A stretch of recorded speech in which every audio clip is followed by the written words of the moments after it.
perspectives. Not long ago, an entrepreneur in the United States was saying that he was surprised how little was the solidarity from Latin America, from the society, and some of the steps that had to be taken. So how do you see this, Mr. President? How do we make more progress in the agreements that we have? For example, Uruguay is one of the prominent countries that are very well in education-wise.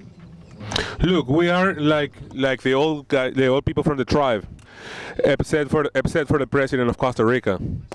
Then the older ones, we are the old people of the tribes that get together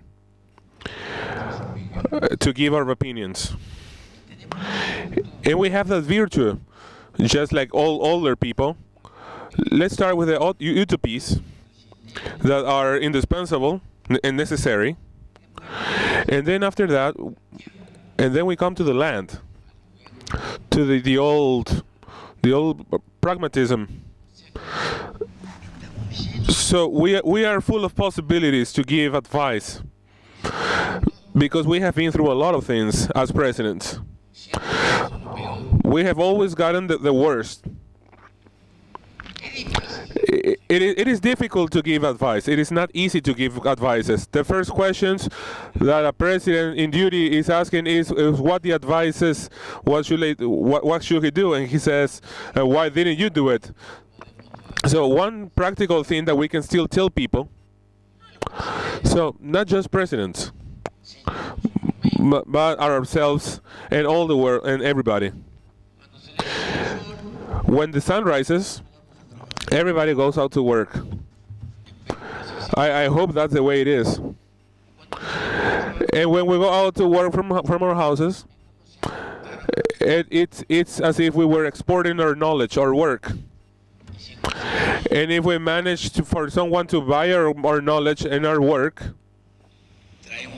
then we bring home things that we and our children need to live and to grow, to get better, to improve our lives. Because all the countries are the same, just like the families. Right now, we in America, the first thing that we need to try to do, practically, is to try to be part of the new world that is being born. 10 years ago, some people in a country of Europe or in other countries of Europe, there was a country with a terrible crisis. It was a big disaster. All the youth were out of work.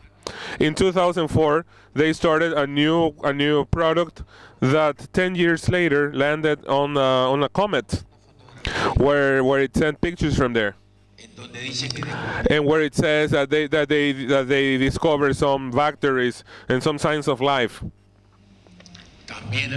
Also, a few years ago, because this is what we saw.